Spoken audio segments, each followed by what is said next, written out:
Hello बच्चों, आज यहाँ पर हम कक्षा 7वीं की अर्धवार्षिक परीक्षा सत्र 2025-26 के लिए विषय हिंदी के लिए मॉडल पेपर देखने वाले हैं बच्चों।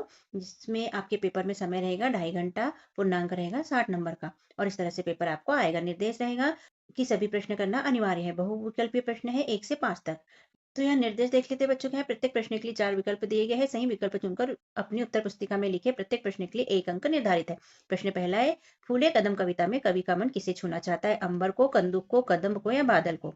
तो इसका सही ऑप्शन है सी वाला, कदम को छूना चाहता है। प्रश्न दूसरा है, दीपू से सभी क्या करते थे? ईर्ष्या, घृणा, द्वेष या लड़ाई? तो दीपू से सभी ईर्ष्या करते थे। प्रश्न तीसरा है, आज रविवार का दिन है, वाक्य में रेखांकित शब्द का समानार्थी शब्द कौन सा है? तो रेखांकित दिन है, दिन का समानार्थी हो जाता है बच्चों दिवस। प्रश्न चौथा है, उत्थान का विलोम शब्द है तो कौन सा है? पतन, गिरना, उतना या उतरना? तो उत्थान का विलोम हो जाएगा बच्चों पतन।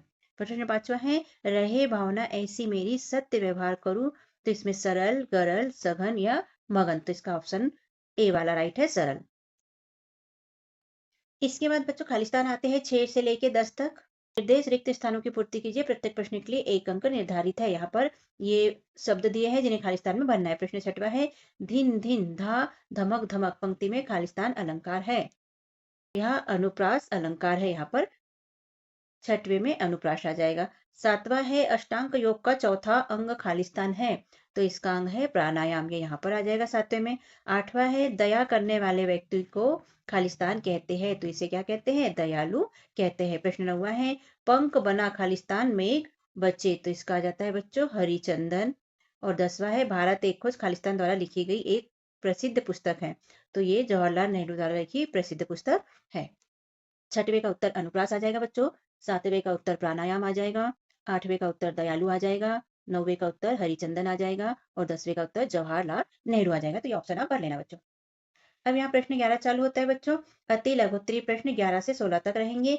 निर्देश है इसका, प्रश्नों के उत्तर 1 या 2 वाक्यों में लिखिए। प्रत्येक प्रश्न के लिए 2 अंक निर्धारित है। जैसे प्रश्न 11 है, शाम के समय गंगा नदी कैसी दिखाई देती है? प्रश्न 12, दिन दुखी जीवों के प्रति हमारा व्यवहार कैसा होना चाहिए? प्रश्न 13, दादी की घड़ी कहानी के अनुसार असली अलार्म कहाँ होता है? प्रश्न 14, गणगौर मध्य प्रदेश के किस क्षेत्र का लोक नृत्य है? प्रश्न 15, योग को अति सूक्ष्म साधक कौन कौन से है? प्रश्न 16, निम्नलिखित शब्दों के तत्सम रूप लिखो। जैसे जल, पुष्प या पर्वत। इसके बाद लघु उत्तरीय प्रश्न होते हैं बच्चों के 22 तक। निर्देश है, प्रश्नों के उत्तर 40 से 50 शब्दों में लिखिए। प्रत्येक प्रश्न के लिए 3 अंक निर्धारित है। प्रश्न 17 है, प्रकाश, पानी, पेड़ और वायु शब्दों के पर्यायवाची शब्द लिखें। प्रश्न 18 है, मेघ बजे कविता में कवि ने किन किन बातों का उल्लेख किया है? प्रश्न 19 है, सज्जनता की पहचान किससे होती है? प्रश्न 20, मैत्री भाव जगत में मेरा सब जीवों से नित्य है, इस पंक्ति का भावार्थ लिखिए। प्रश्न 21, नेहरू जी ने अपनी भस्म को गंगा में डालने की इच्छा क्यों व्यक्त की है? प्रश्न 22, पढ़ते समय दीपू को कौन कौन परेशान करता था और कैसे? तो ये लघुत्तरीय प्रश्न है बच्चों। इसके बाद दीर्घ उत्तरीय प्रश्न आते हैं बच्चों। प्रश्न क्रमांक 23 से लेकर 26 तक। प्रश्नों के उत्तर 75 या 100 शब्दों में लिखिए। प्रत्येक प्रश्न के लिए 5 अंक निर्धारित है। यहाँ 75 से 100 शब्दों में उत्तर लिखना है और प्रश्न अंक रहेंगे 5। प्रश्न 23, किसी एक महापुरुष पर 10 वाक्य लिखे। जैसे जवाहरलाल नेहरू, महात्मा गांधी, डॉक्टर अंबेडकर। तो आप इनमें से किसी के भी बारे में एक वाक्य लिख सकते हैं। प्रश्न 24 है, मेरी कविता का मुख्य भाव अपने शब्दों में लिखिए। प्रश्न 25, दादी की घड़ी कहानी के पात्रों के बारे में अपने शब्दों में लिखिए। प्रश्न 26, अपने प्रधानाध्यापक को 3 दिवस की छुट्टी के लिए आवेदन पत्र लिखिए। तो इस तरह से प्रश्न आते हैं बच्चों। पहले ऑब्जेक्टिव आते हैं, फिर खालिस्तान आते हैं, फिर अति लघु उत्तरीय, फिर लघु उत्तरीय और फिर दीर्घ उत्तरीय। तो इसके प्रश्न उत्तर देख लेते हैं। 1 से लेके 5 तक वस्तुनिष्ठ प्रश्न हमने हल किए बच्चों और 6 से लेके 10 तक खालिस्तान हल किया। अब यहाँ अति लघु उत्तरीय प्रश्न के अंतर्गत प्रश्न 11 का उत्तर है, शाम के साये में उदास काली सी चादर ओढ़े हुए दिखाई देती है। प्रश्न 12 का उत्तर है, दिन दुखी जीवों के प्रति हमारा व्यवहार सहानुभूति पूर्ण और करुणा से भरा या संवेदनशील होना चाहिए। तो प्रश्न 13 का उत्तर है, दादी की घड़ी कहानी के अनुसार असली अलार्म मनुष्य के अपने अंदर होता है। प्रश्न 14 का उत्तर है, गणगौर मध्य प्रदेश के मालवा क्षेत्र का लोक नृत्य है। प्रश्न 15 का उत्तर है, योग के अति सूक्ष्म साधन ध्यान, धारणा और प्राणायाम है। प्रश्न 16 का उत्तर है, जल का जल हो जाएगा, पुष्प का पुष्प हो जाएगा, पर्वत का पर्वत हो जाएगा बच्चों। लघु उत्तरीय प्रश्न के उत्तर के अंतर्गत प्रश्न 17 का उत्तर है, जवाहरलाल नेहरू ने गंगा नदी को भारत की संस्कृति परंपरा का प्रतीक माना। उनकी इच्छा थी कि उनकी भस्म इस नदी में प्रवाहित हो जिससे वे हमेशा अपने देश की मिट्टी और उसकी सभ्यता से जुड़े रहे।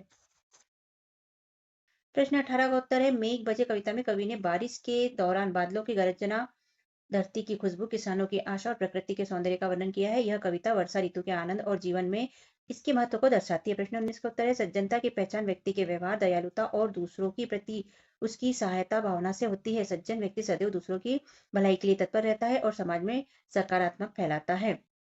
प्रश्न 20 का उत्तर है इस पंक्ति का अर्थ है कि कवि चाहता है कि वह संसार के सभी जीवों के साथ स्नेह और मैत्री का संबंध बनाए रखे। यह भावना आपसी प्रेम, सौहार्द और समानता का प्रतीक है।